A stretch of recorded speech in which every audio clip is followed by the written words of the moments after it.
الحمدللہ والصلاة والسلام علی رسول اللہ وعلی آلہ وصحبہ وموالا۔ محترم بھائیوں اور بہنوں، السلام علیکم ورحمۃ اللہ وبرکاتہ۔ آج کا ٹاپک بہت ہی اہمیت رکھنے والا ٹاپک ہے۔ انسانی زندگی پر توحید کے اثرات کیا ہوتے ہیں؟ انسانی زندگی پر توحید کا بہت گہرا اثر ہوتا ہے۔ توحید کیا ہے؟ اللہ تعالیٰ کو ایک جاننا، اس کی ذات میں، اس کی صفات میں اور اس کے کاموں میں، عبادت میں، رب ہونے میں اور اللہ کے ناموں اور اس کی صفتوں میں اللہ کو ایک جاننا۔ جب ایک بندہ اللہ کو ایک جاننے لگتا ہے، توحید کو سمجھ لیتا ہے، توحید اس کی زندگی میں اتر جاتی ہے، تو اس توحید کا اس کی زندگی پر بہت گہرا اثر ہوتا ہے، سماج پر بہت گہرا اثر ہوتا ہے، اس کی ذات پر بہت گہرا اثر ہوتا ہے، اس کے گھر پر بہت گہرا اثر ہوتا ہے۔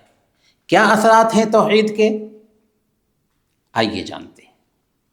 سب سے پہلے توحید انسان کو جھوٹی غلامی سے آزاد دلاتی ہے۔ انسان سب سے پہلے اندھ وشواس سے آزاد ہو جاتا ہے، دوسرے نمبر پر مخلوق کی غلامی سے آزاد ہو جاتا ہے، تیسرے نمبر پر ہر طرح کے ظالموں سے اور جھوٹے خداؤں سے آزاد ہو جاتا ہے۔ جی ہاں، توحید ایک انسان کو ہر طرح کے وہم سے، اندھ وشواس سے آزاد کرتی ہے، اس کی عقل کو اندھ وشواس سے پاک کرتی ہے، اس کے ضمیر کو دوسروں کے سامنے جھکنے سے اور ذلیل ہونے سے بچاتی ہے۔ توحید ایک انسان کو جھوٹے خداؤں کے قبضے سے نجات دلاتی ہے۔ وہ ایک سجدہ جسے تو گراں سمجھتا ہے، ہزار سجدوں سے دیتا ہے آدمی کو نجات۔ حضرت ربیع بن عامر رضی اللہ تعالیٰ عنہ صحابی رسول ہیں، فارس کے کمانڈر رستم کے دربار میں جاتے ہیں۔ ایک عام صحابی، مسلمانوں کا ادنا سا آدمی رستم کے دربار میں ہے، اس کو اسلام کا پیغام سناتے ہوئے کہتے ہیں، ان اللہ ابتعثنا لنخرج من شاء من عبادت العباد الى عبادت اللہ ومن ضیق الدنیا الى سعتها ومن جور الادیان الى عدل الاسلام۔ اللہ تعالیٰ نے ہمیں بھیجا ہے تاکہ جسے چاہے اسے بندوں کی بندگی سے نکال کر اللہ کی بندگی میں لے کر جائیں، اور دنیا کی تنگی سے نکال کر دنیا کی کشادگی میں داخل کریں، اور باطل مذاہب کے ظلم سے نکال کر اسلام کے انصاف کی طرف لے جائیں۔ جی ہاں، یہی ہے ایک مسلمان کی پہچان، اس کی آن بان اور شان، کہ جب وہ لا الہ الا اللہ کا اقرار کرتا ہے تو اندھ وشواس سے دور ہو جاتا ہے، مخلوق کے پاس اپنی پیشانی جھکانے سے، اپنے آپ کو ذلیل کرنے سے بچ جاتا ہے، اور جھوٹے خداؤں کی غلامی سے بھی بچ جاتا ہے۔ دوسرا فائدہ توحید کا یہ ہے کہ توحید انسان کو ایک سینٹر پر جمع دیتی ہے۔ توجہ کا مرکز صرف ایک سینٹر ہو جاتا ہے موحد کے لیے۔ بغیر کپتان کا جہاز اگر ہو تو سمندر کی لہروں میں ٹپلا کھاتا ہے، ٹامک ٹوئیے مارتا ہے، مگر کپتان والا اگر جہاز ہے تو آسانی سے منزل تک پہنچ جاتا ہے۔ بالکل ویسے ہی توحید انسان کے لیے ایک گائیڈنس ہے جو اسے منزل تک پہنچاتی ہے۔ توحید ایک ایسی ٹھوس شخصیت بناتی ہے ایک انسان کی، جس کا رخ صرف ایک ہوتا ہے، اس کے پاس ایک ہی مقصد ہوتا ہے، ایک ہی راستہ ہوتا ہے، اس کا صرف ایک معبود ہوتا ہے، دکھ اور پریشانی کا حل صرف ایک ہوتا ہے، وہ صرف ایک سے لو لگاتا ہے، ایک سے مانگتا ہے، اور ایک ہی کو مدد کے قابل سمجھتا ہے۔ جبکہ اس کے اپوزٹ جو شرک کرنے والے ہوتے ہیں نا، ان کا دل الگ الگ خداؤں میں بٹ جاتا ہے۔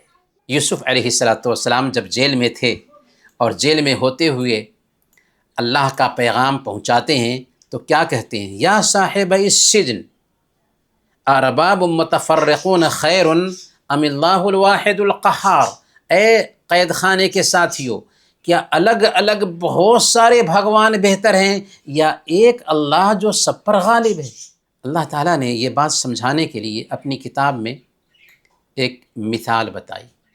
ذرا اس مثال پہ غور کیجیے. سورہ زمر کی آیت نمبر 29 میں اللہ فرماتا ہے ضرب اللہ مثلا رجلا فیہ شرکاء متشاکسون ورجلا سلما لرجل هل یستویان مثلا، کہ اللہ تعالیٰ ایک مثال دیتا ہے. ایک شخص ہے جس کے کئی مالک ہیں جو آپس میں جھگڑالو ہیں، اور دوسرا آدمی ہے جو صرف ایک ہی کا مالک ہے، ایک ہی کا وفادار ہے. کہ یہ دونوں برابر ہو سکتے ہیں؟ مومن اور مشرک کی مثال ہے. مومن جو ایک اللہ کا غلام ہے، صرف ایک اللہ کی مانتا ہے، ایک اللہ سے مانگتا ہے، ایک اللہ سے لو لگاتا ہے، ایک اللہ کو نفع و نقصان کا مالک سمجھتا ہے. اور جو شرک کرنے والا ہے وہ کئی درباروں پہ جاتا ہے، یہاں گیا وہاں گیا وہاں گیا، پریشانی ہے، ٹینشن بڑھ رہا ہے. تو اس کو مثال سے سمجھایا گیا کہ جیسے ایک غلام کئی مالکوں کے انڈر میں ہو تو کبھی او بلایا کبھی او بلایا کبھی او بلایا کبھی او بلایا اور پریشان دکھائی دیتا ہے. ویسے ہی ایک آدمی ہے کہ جب الگ الگ دیوتاؤں کو مانتا ہے تو ٹینشن میں جیتا ہے. توحید کی وجہ سے ایک بندہ ڈائریکٹ اللہ تعالیٰ سے تعلق قائم کرتا ہے. وہ یہ سوچتا ہے کہ اللہ انسان کے قریب ہے، اسے دیکھ رہا ہے، اسے سن رہا ہے. اب وہ انسانوں کی غلامی سے آزاد ہو جاتا ہے، بغیر کسی میڈل مین کے، بغیر کسی واسطے کے، ڈائریکٹ اللہ سے مانگتا ہے. اب بچولیے کی اس کو ضرورت نہیں ہوتی، کسی واسطے کی اس کو ضرورت نہیں ہوتی، بلکہ ڈائریکٹ وہ اللہ تعالیٰ سے تعلق بناتا ہے. توحید کی وجہ سے آدمی خود کو اللہ کی نگرانی میں محسوس کرتا ہے.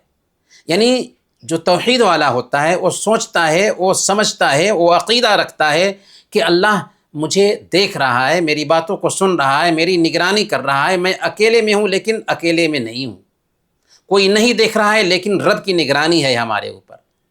اب کیا ہو جاتا ہے، ہر برائی سے وہ بچتا ہے اور ہر طرح کی نیکی کا کام کرتا ہے. اسی لیے حضرت غامدیہ اور مائد اسلمی رضی اللہ عنہما سے گناہ ہوا تھا، بند کمرے میں ہوا تھا، لیکن کیا کیا انہوں نے؟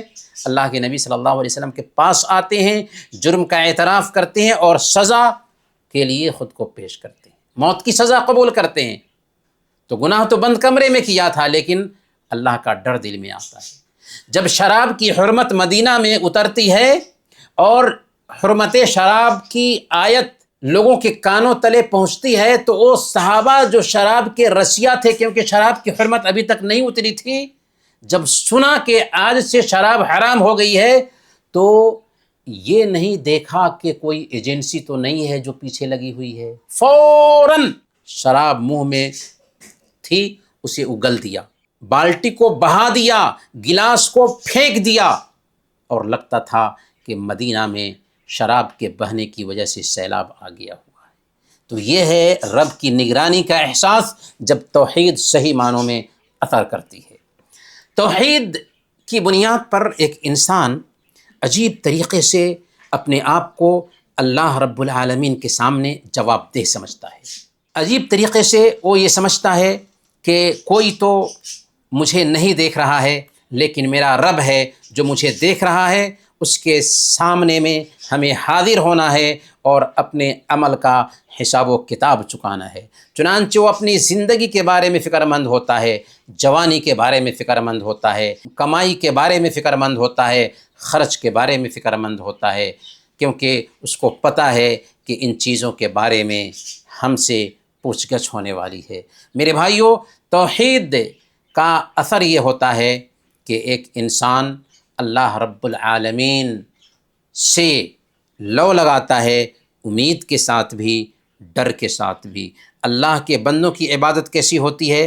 یرجون رحمتہ ویخافون عذابہ، اللہ کی رحمت کی امید رکھتے ہیں اور اس کے عذاب سے ڈرتے ہیں.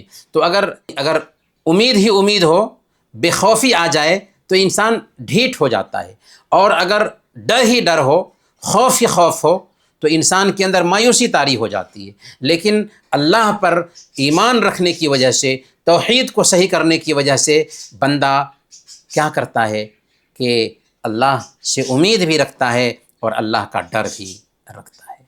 توحید کا ایک فائدہ یہ ہے کہ توحید کی وجہ سے عجیب طریقے سے لوگوں کے اندر برابری کا تصور پیدا ہوتا ہے۔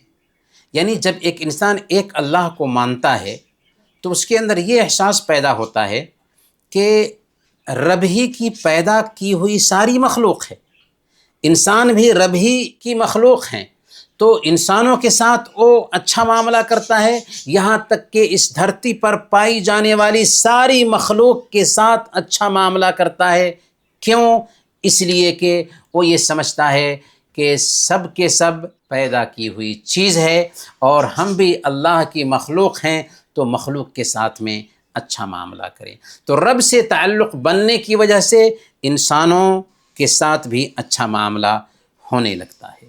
میرے بھائیوں، توحید کا ایک اور فائدہ یہ ہے کہ توحید کو ماننے والا بہادر ہوتا ہے۔ غیر اللہ کا خوف انسان کو کمزور کر دیتا ہے، بزدل بنا دیتا ہے، جبکہ اللہ کا ڈر انسان کو طاقتور بناتا ہے، بہادر بناتا ہے۔ جب انسان یہ ایمان رکھتا ہے کہ کامیابی اور ناکامی، دکھ اور سکون، امیری اور غریبی، زندگی اور موت، عزت اور ذلت صرف اللہ کے ہاتھ میں ہے، تو اب صرف اللہ سے ڈرتا ہے، اللہ سے مدد طلب کرتا ہے، اب وہ بہادر بن جاتا ہے۔ اب اس کے اندر ڈر نہیں ہوتا، اس کے اندر خوف نہیں ہوتا، اور زندگی کے ہر مرحلے میں اس کے اندر ہمت ہوتی ہے، کیونکہ اس کے دل میں اللہ کا ہی ڈر ہے۔ تکبر سے بھی توحید ایک انسان کو نجات دیتی ہے، اہنکار سے نجات دیتی ہے۔ یعنی توحید والا جو آدمی ہوتا ہے اس کے اندر اہنکار نہیں ہوتا، اس کے اندر تکبر نہیں ہوتا۔ ایک آدمی جب یہ مان لیتا ہے کہ اللہ تعالیٰ ہی طاقت رکھنے والا ہے اور انسانوں کو جو طاقت ملتی ہے وہ وقتی ہے، عارضی ہے، اس طاقت کا کوئی اعتبار نہیں، اور وہ جان لیتا ہے کہ اللہ کمزوروں کا ساتھی ہے، اللہ کمزوروں کی مدد کرتا ہے، تو اب وہ اپنے آپ کو بہت طاقتور محسوس کرتا ہے، کیونکہ وہ سوچتا ہے کہ میں اکیلا نہیں ہوں بلکہ میرا رب میرے ساتھ ہے۔ اب ایسی حالت میں کیا ہوتا ہے؟ اب وہ یہ سمجھتا ہے کہ میرے پاس جو صلاحیت ہے، میرے پاس جو قابلیت ہے، میرے پاس جو دولت ہے، میرے پاس جو خوبصورتی ہے، یہ میری اپنی نہیں، رب کی دی ہوئی ہے۔ اب وہ دولت پر گھمنڈ نہیں کرتا، صلاحیت پر گھمنڈ نہیں کرتا، خوبصورتی پر گھمنڈ نہیں کرتا، اولاد پر گھمنڈ نہیں کرتا، اور یہ توحید کا فائدہ ہے۔ موحد کے اندر عجیب طریقے سے امید ہوتی ہے، اس کے اندر مایوسی نہیں آتی۔ توحید والا جو آدمی ہوتا ہے وہ مایوس نہیں ہوتا، وہ ہمیشہ پر امید ہوتا ہے، کیونکہ وہ ایسے رب کو مانتا ہے جس کے قبضے میں ہر چیز ہے۔ اللہ تعالیٰ جب چاہے جس کو نوازتے، تو جب رب سے تعلق جوڑا ہے تو وہ مایوس نہیں ہوگا۔ وہ جانتا ہے کہ اگر غم بھی ہے تو رب کی طرف سے ہے، خوشی ہے تو رب کی طرف سے ہے، خوشی میں اللہ کا شکر بجا لاتا ہے اور غم میں صبر کرتا ہے، مایوسی کا شکار نہیں ہوتا، ڈپریشن میں نہیں جاتا، بلکہ وہ امید رکھتا ہے کہ رب کی آزمائش ہے اور اس کا فیصلہ انشاءاللہ بہتر ہی ہوگا۔ توحید کی وجہ سے ایک انسان کو عجیب طریقے سے سکون ملتا ہے، عجیب طرح کا سکون ملتا ہے۔ حضرت ابراہیم علیہ السلام اپنی قوم سے خطاب کرتے ہوئے کہتے ہیں وَكَيْفَ أَخَافُ مَا أَشْرَكْتُمْ وَلَا تَخَافُونَ أَنَّكُمْ أَشْرَكْتُمْ بِاللَّهِ، کہ آخر میں تمہارے ان شریکوں سے کیسے ڈروں جبکہ تم اس اللہ سے نہیں ڈرتے جس نے تم کو بنایا ہے، تمہارے آباء و اجداد کو بنایا ہے، اور ان شریکوں کے بارے میں تمہارے پاس کوئی دلیل نہیں۔ تو حضرت ابراہیم علیہ السلام اصل میں یہ سمجھانا چاہ رہے تھے کہ آخر ہم تمہارے ان بھگوان سے کیسے ڈرے، جبکہ تم کو تو رب سے ڈرنا چاہیے جس نے تم کو بنایا ہے، اور یہ بھگوان جو تمہارے پائے جاتے ہیں ان کے لیے کوئی دلیل نہیں ہے، تو اصل ڈر تو رب سے ہونا چاہیے، نہ کہ ان معبودوں سے۔ توحید کی وجہ سے ایک انسان کو نفسیاتی قلعہ بھی ملتا ہے کہ وہ اللہ تعالیٰ کو زبردست طاقت والا مانتا ہے، اسی سے امید لگاتا ہے، اسی پر بھروسہ کرتا ہے، اس کے فیصلے سے خود کو راضی رکھتا ہے۔ اب وہ پہاڑ کے جیسے مضبوط ہو جاتا ہے، اب لاکھ پریشانی آ جائے لیکن اس کو ٹینشن نہیں ہوتا، بلکہ وہ صبر کرتا ہے اور اس بات سے خوش ہوتا ہے کہ رب کی طرف سے اگر آزمائش ہے تو ہم اس کو برداشت کریں گے، کیونکہ یہ آزمائش جانے والی ہے۔ غرض ہے کہ مومن کی حالت ہر حالت میں رب کے ساتھ لگاؤ کے ساتھ ہوتی ہے، اس کی زندگی سدھر جاتی ہے، اس کے معاملات سدھر جاتے ہیں، اس کا اخلاق سدھر جاتا ہے، اس کا رب کے ساتھ تعلق ٹھیک ہو جاتا ہے، انسانوں کے ساتھ تعلق ٹھیک ہو جاتا ہے۔ توحید کے اثرات کو جاننے کے بعد یہ جاننا ضروری ہے کہ توحید کا جو اپوزٹ ہے شرک، اس کا نقصان کیا ہوتا ہے ایک انسان کی زندگی پر، تب تو وہ توحید کے فائدے کو اچھی طرح سے سمجھ سکتا ہے کہ اس کے اپوزٹ کا نقصان ہو۔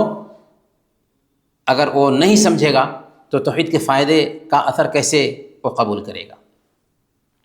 تو سب سے پہلا شرک کا نقصان یہ ہے کہ شرک انسانیت کا اپمان ہے، یہ انسان کے آتم سمان کے خلاف ہے، آتم سمان کی توہین ہے، اس کے مرتبے کو گرانے والی چیز ہے کہ ایک انسان اپنے ہی جیسے انسان کے سامنے جھکے یا اپنی بنائی ہوئی کسی مورتی کے سامنے ماتھا جھکائے۔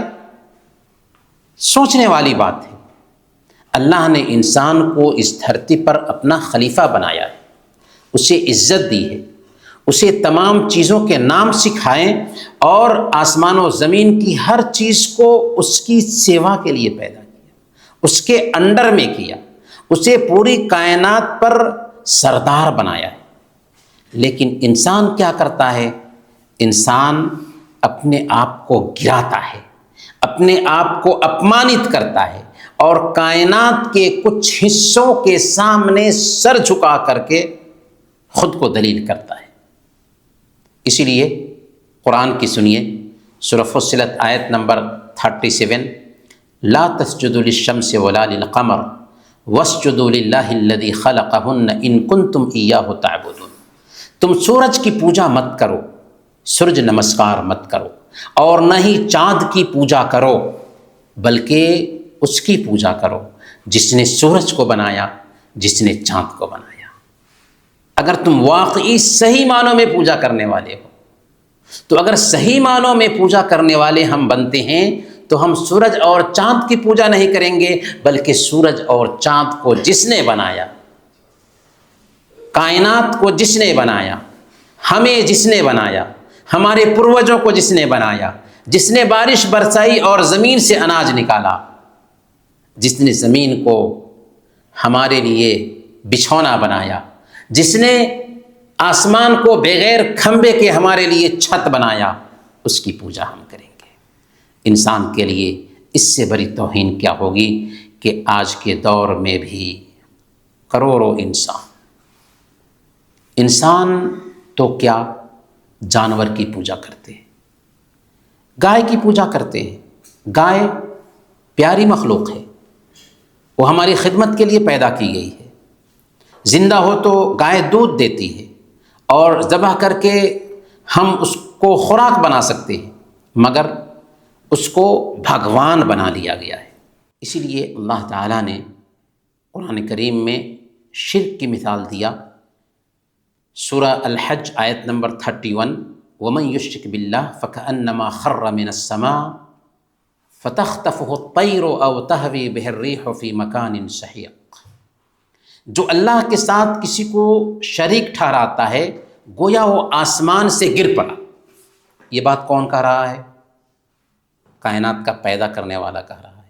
جو اللہ کے ساتھ کسی دوسرے کو شریک ٹھہراتا ہے مانو وہ آسمان سے گر پڑا، اب اسے پرندے اچک لے جائیں یا اسے دور دراز جگہ پر گہری کھائی میں ہوا پھینک دے، اب اس کا اعتبار نہیں رہا، اب وہ اس دھرتی پر جینے کا حق نہیں رکھتا ہے کہ جس نے اس کائنات کو بنایا تھا اسی کائنات کے بنانے والے کے خلاف چلے۔ میرے بھائیوں، دوسرا جو نقصان ہے شرک کا کہ یہ اندھ وشواس کی جڑ ہے، توہم پرستی کا گر ہے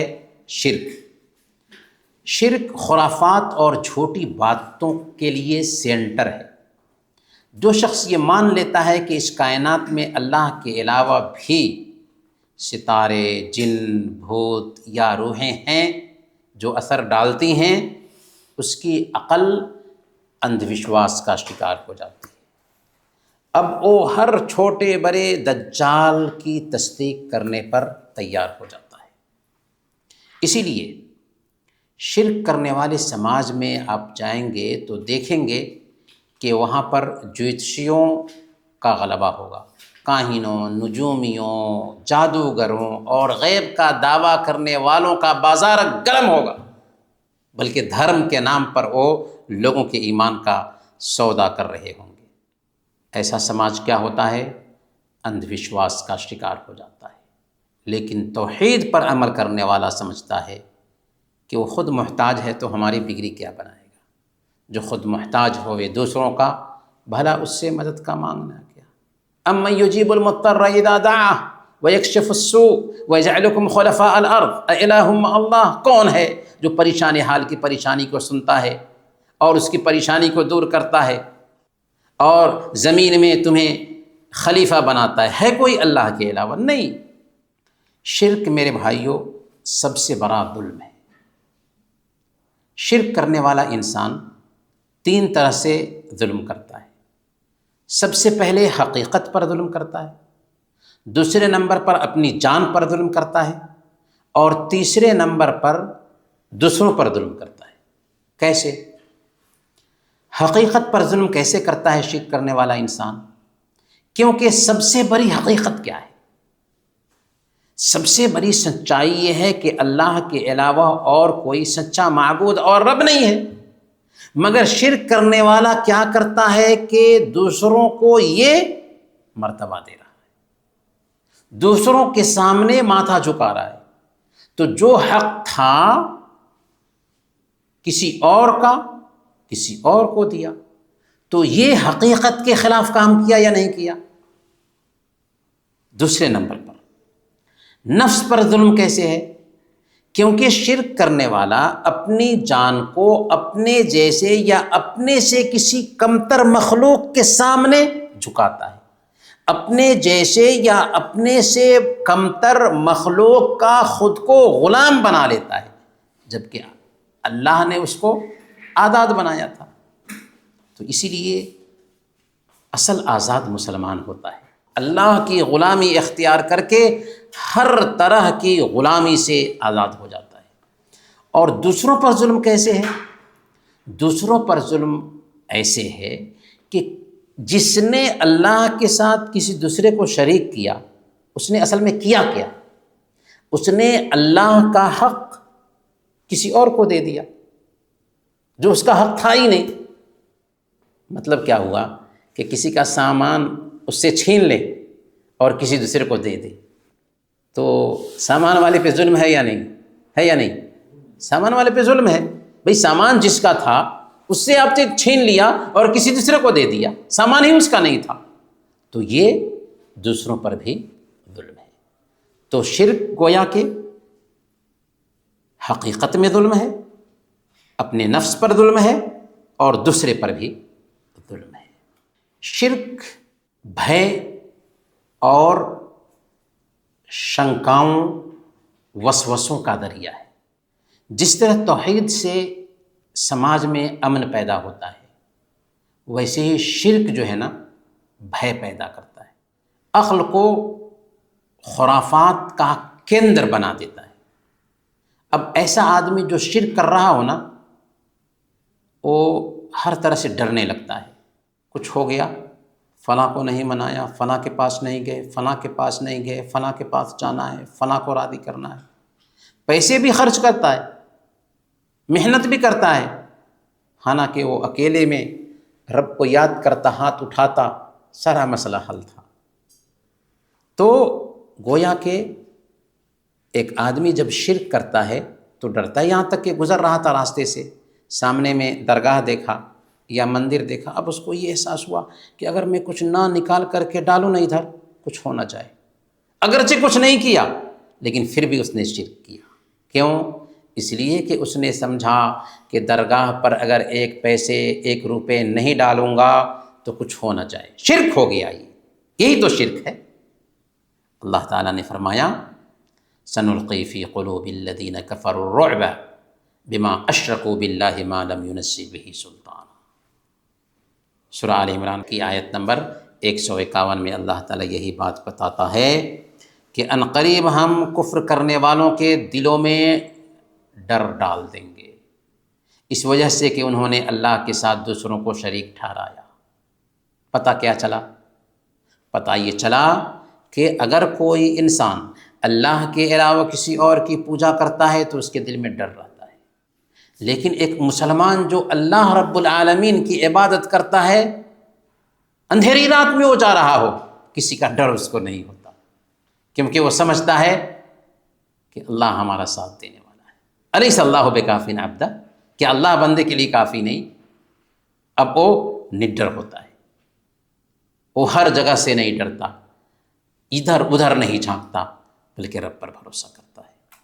میرے بھائیوں، 5ویں نمبر پر شرک انسان کو سست اور ناکارہ بنا دیتا ہے۔ شرک انسان کو سست کیسے بناتا ہے؟ کیونکہ شرک انسان کو دوسرے پر بھروسہ کرنا سکھاتا ہے۔ کیسے؟ زمانۂ جاہلیت کے مشرکین کا عقیدہ تھا، اور آج بھی افسوس کہ کچھ مسلمانوں کا یہ عقیدہ ہے کہ یہ اولیاء جو ہیں یہ ہم کو رب تک پہنچائیں گے۔ اللہ تعالیٰ نے اسی کی رد میں سورہ یونس آیت نمبر 18 میں بیان فرمایا وَيَعْبُدُونَ مِن دُونِ اللَّهِ مَا لَا يَضُرُّهُمْ وَلَا يَنفَعُهُمْ وَيَقُولُونَ هَؤُلَاءِ شُفَعَاؤُنَا عِندَ اللَّهِ۔ یہ ان کی پوجا کرتے ہیں جو ان کو نہ نفع پہنچا سکیں نہ نقصان پہنچا سکیں، اور کہتے ہیں کہ یہ ہمارے اللہ کے پاس سفارشی ہیں، اللہ کے پاس سفارشی ہیں۔ یہی عقیدہ عیسائیوں کا بھی ہے کہ حضرت عیسیٰ علیہ السلام صلیب پر چڑھ کر کے انسانوں کے گناہوں کا کفارہ بن گئے ہیں۔ اب انسان جو ہے نا گناہ پر نڈر ہو جاتا ہے، جو چاہتا ہے کرتا ہے، یہ سوچ کر کے کہ ہمارے ولی بچا لیں گے، جیسس بچا لیں گے۔ لیکن اسلام جو ہے نا پاک مذہب ہے۔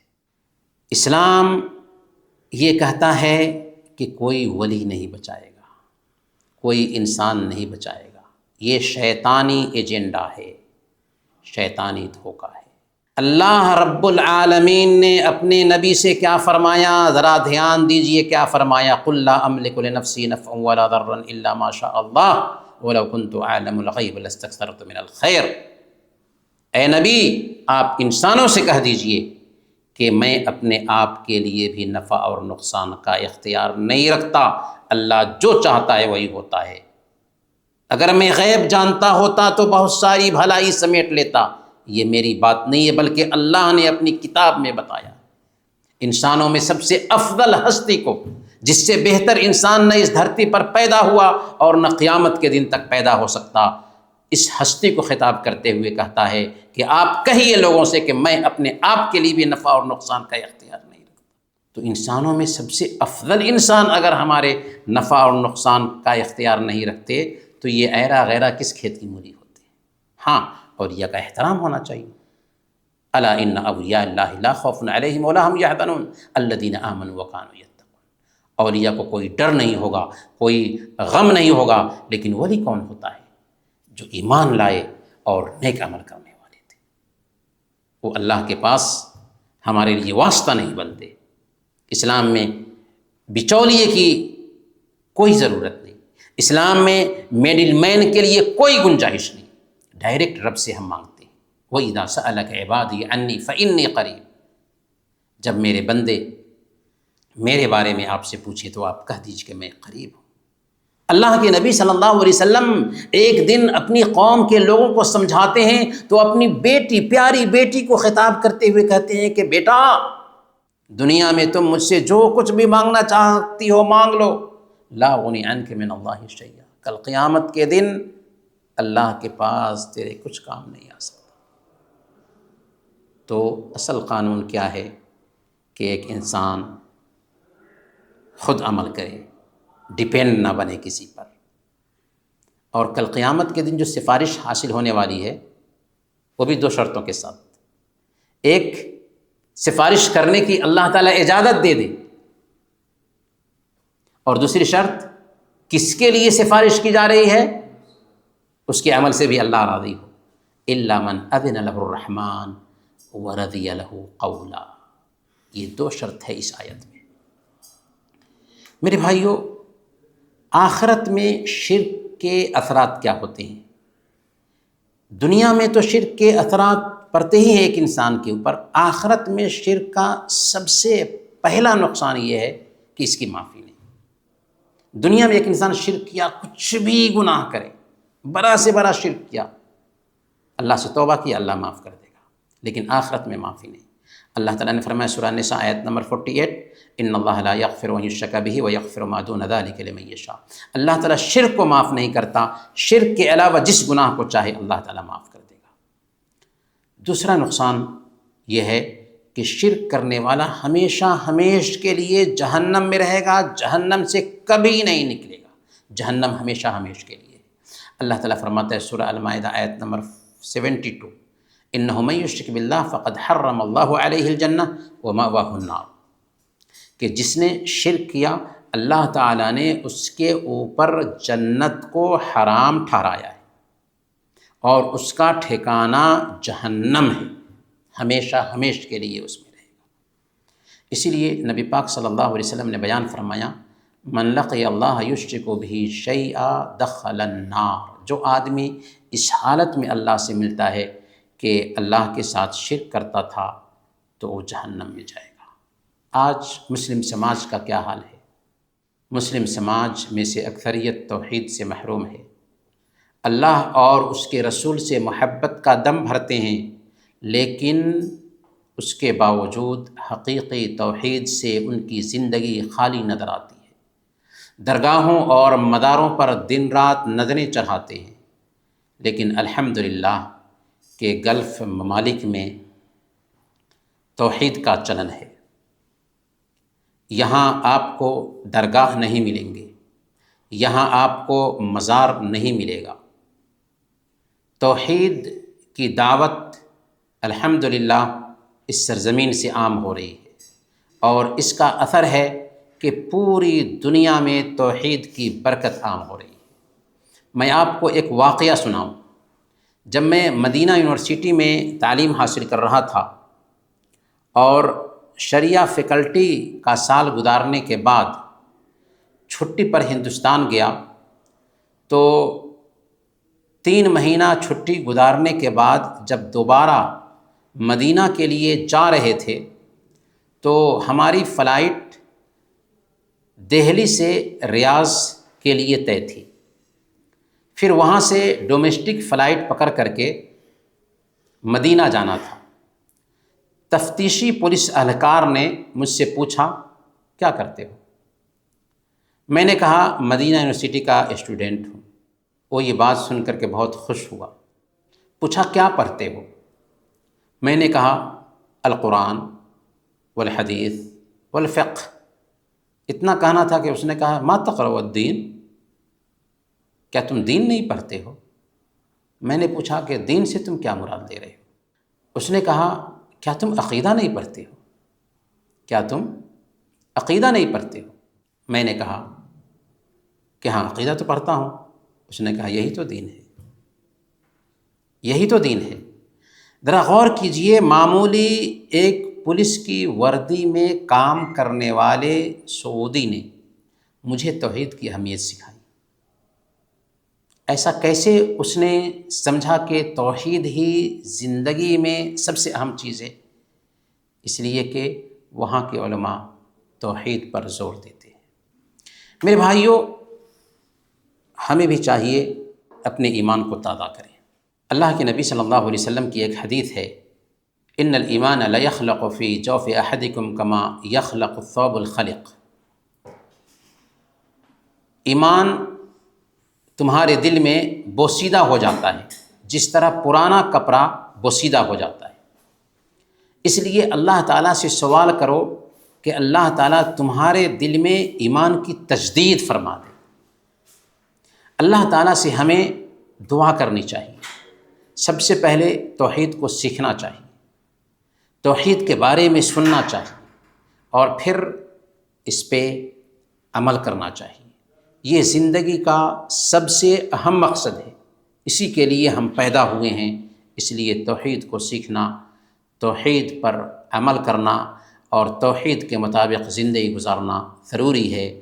توحید ہی انسانیت کی گریما، آتما کی شانتی اور آخرت کی ایک طرف سفلتا ہے۔ اسی کو اپنا کر کے ہم کامیاب ہوں گے۔ اسی لیے ہمیں چاہیے کہ شرک سے بچیں، توحید کو سیکھیں۔